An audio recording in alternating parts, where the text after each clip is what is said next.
All right, strap in, everyone, because on today's deep dive, we are going deep into affiliate marketing. Oh, yeah. But with a little twist, Right. We've got this special report claims to reveal, Okay. and I quote, the sneakiest way to sell way more affiliate products, even if there is tons of competition. Wow. I mean, everyone wants to sell more, Yeah. even if, you're not some marketing hotshot. Right. And this report, get this, it says the secret is using the product creator's own content against them. Interesting. Well, in a good way, obviously. Oh, yeah, that's right. And, it's actually, when you stop and think about it, it's a pretty clever approach. Yeah. I mean, we've all seen those, those generic affiliate emails. They Really? just scream, Delete. delete me. Oh, yeah. And this report, it kind of digs into how our brains, process information. Okay, so this report, it starts off, by highlighting this problem. And I think a lot of our listeners can relate to this. Sure. There's just a ton of competition in affiliate marketing. Oh, yeah. Everyone's using the same, tired scripts, right? Mm-hmm. Leading to what they call in the report, delete fatigue. Delete fatigue. I am so guilty of that. Yeah. I see that same generic email. Yeah. 10th time, I'm like, delete. Get out of here. Yeah, exactly. Yeah, it really is all about, standing out from the crowd. You know what I mean? Yeah. And this report, it suggests, a pretty bold tactic. Okay. Instead of reinventing the wheel, they say, just steal content Oh. directly from the vendor sales page. Hold on, steal. Yeah. Now, I'm not saying, plagiarism here, Yeah. we got to be ethical. Of course. Yeah. But I'm curious how this actually works in, an ethical way. Yeah, that's a great question. The idea isn't really to, literally copy and paste the whole thing. Right. It's more about, taking inspiration from the sales page. Which, let's be honest, it's designed to convert, right? That's true. I mean, it's like, Yeah. like a chef, Yeah. using a recipe, but Yeah, okay. they make their own dish, their own unique dish. Okay, so we're talking about using the sales page as a source of, proven language, persuasive techniques, all that. Exactly. But how do we actually take this and incorporate it into our own stuff without it being like, oh, I just ripped this off? Right. Yeah, and the report outlines, a couple of pretty clever approaches. Okay. One of them is what they call the Q&A method. Okay. So you go through the sales page. Yeah.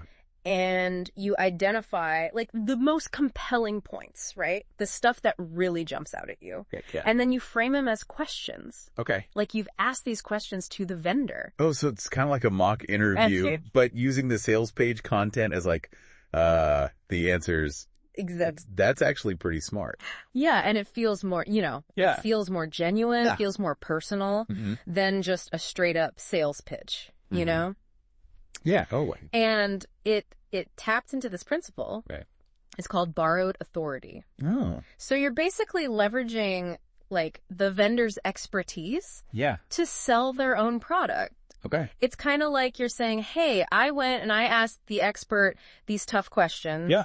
And here's what they said. Oh, I see. Oh. So it's not just about stealing the content. It's about positioning myself Exactly. as someone who's done their research. Absolutely, yeah. I've got the inside scoop. You've done your homework. You've got the insights. Yeah. And the report gives a specific example. Okay. Let's say you're promoting a course on online marketing, right? Mm-hmm.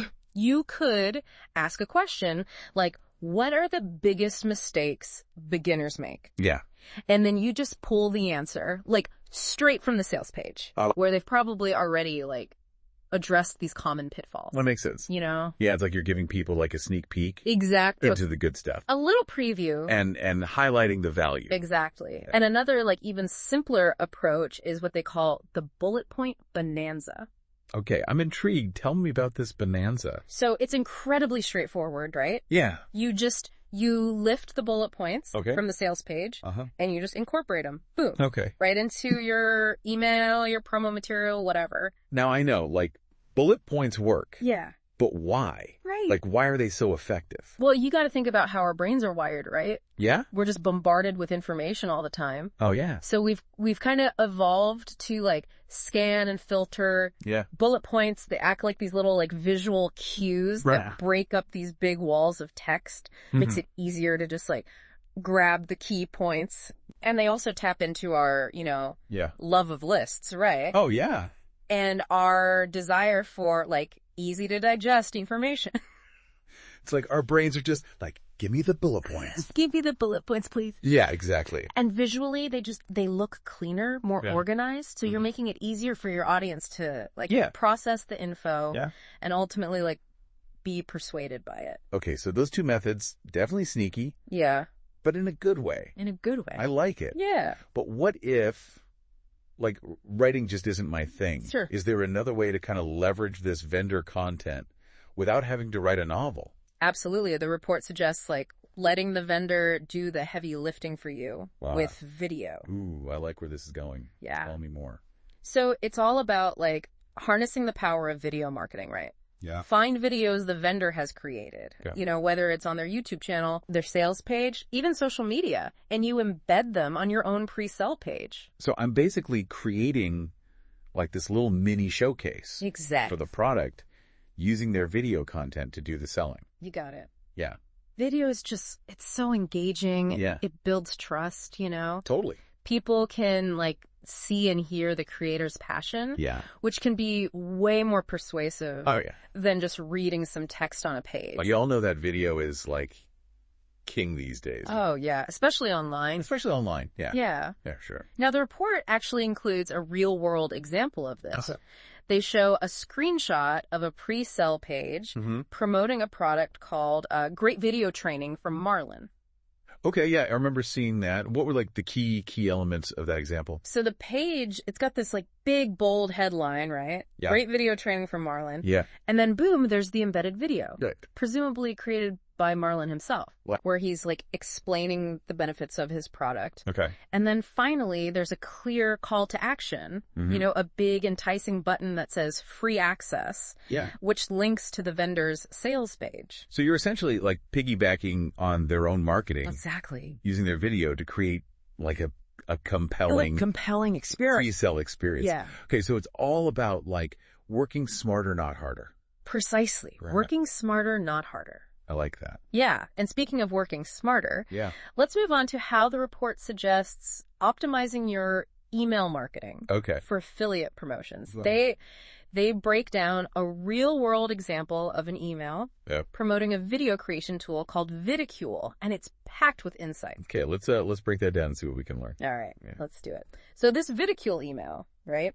It's a great example of how to write a message that's engaging, persuasive, and actually gets people clicking, converting, all that good stuff. Yeah. And it starts with this pretty playful subject line designed to pique the reader's curiosity. Okay. It says, if you get this joke, you're definitely a nerd. I gotta admit, I'd probably open that email just to see what the joke is. Right. It grabs your attention. Yeah. And it sets this lighthearted conversational tone right from the start. Yeah. And then it jumps right into this nerdy joke, which, maybe not the funniest joke ever. Yeah. But it serves its purpose. Yeah. It breaks the ice, Yeah. Creates a connection. It's like you're saying, hey, I'm just a regular person like you. Yeah. And I think you'll get a kick out of this. Exactly. Yeah. Exactly. And then there's this smooth transition to the product itself. Okay. Highlighting its key benefits. Okay. The email mentions that Vidicule is this tool for transforming text articles into slick videos with background music and everything. Oh, cool. It emphasizes the affordability, addresses potential objections by saying hey, it's both effective and it's reasonably priced. So it's not just listing features. It's really positioning it as a solution to a problem people might have, which is, creating engaging video content. You got it. Yeah. And it's also important to point out the email includes a strong call to action, directing readers to a pre-sell page, the one we talked about earlier, remember? Yeah. With the embedded video. So the email does a lot of the heavy lifting in terms of pre-selling the product. Okay. And then it directs people to the vendor's content. Yeah. To seal the deal. Well, the 1-2 punch, Exactly. The email gets them interested. Yeah. And then the video brings it home. Boom. There it is. Yeah. Now, the report also emphasizes the importance of sending multiple emails about a single product. I'm assuming this is more than just getting past the delete fatigue we talked about. Oh, yeah, definitely. What's the reasoning behind that? So People rarely make a purchasing decision after, like, one exposure to a product. That's true. They need time to consider it, Yeah. do their research, warm up to the idea.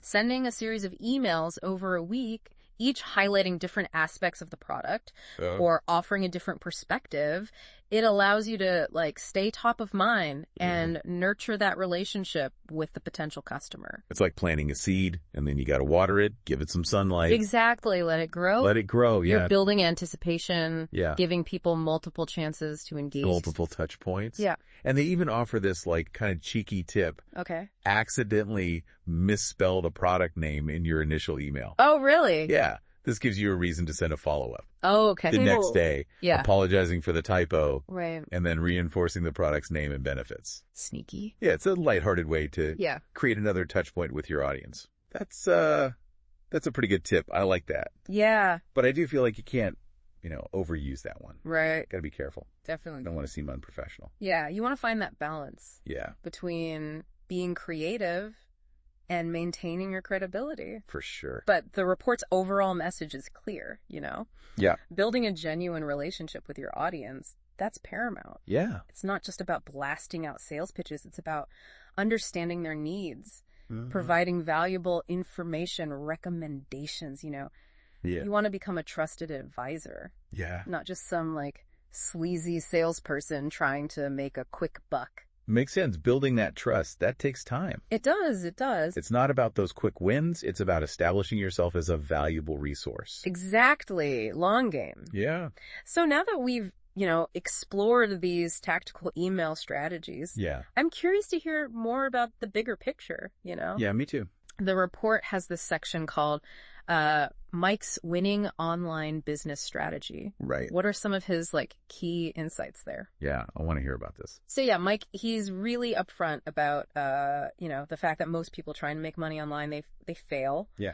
And he says it's partly because they just don't have the discipline, Yeah. the persistence, Right. the willingness to put in the work, you know? Yeah. It's easy to, like, get seduced by this idea of overnight success. Oh, yeah. But, building an online business that lasts, that's a marathon, not a sprint. Yeah, so it's not enough to just know the strategies. Right. You got to have that mindset.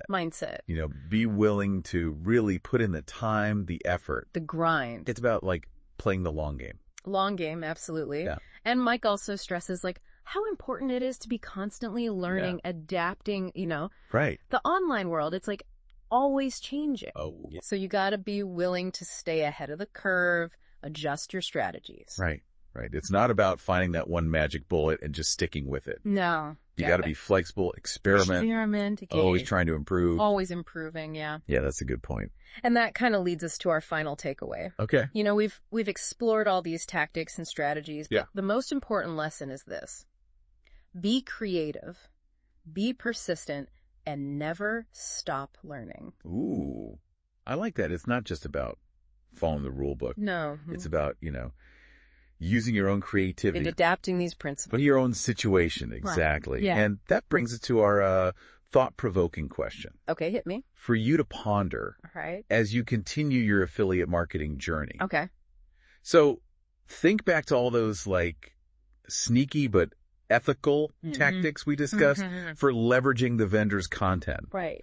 How can you, like, take those ideas? Yeah, and put your own unique spin on them. Okay.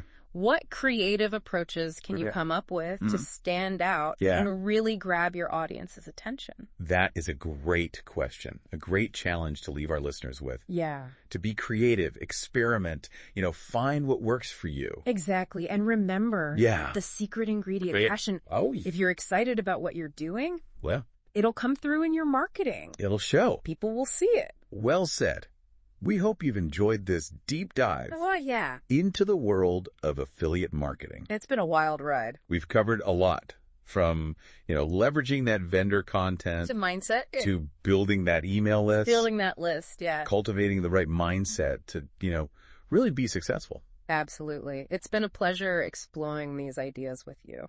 Likewise. And remember, affiliate marketing, it's full of opportunity. It is. But it's up to you to grab them. Be bold. Be creative, never stop learning. And most importantly, have fun. Always have fun. Right. Yeah. Thanks for joining us on this deep dive. Until next time, Happy marketing, everyone. Cheers!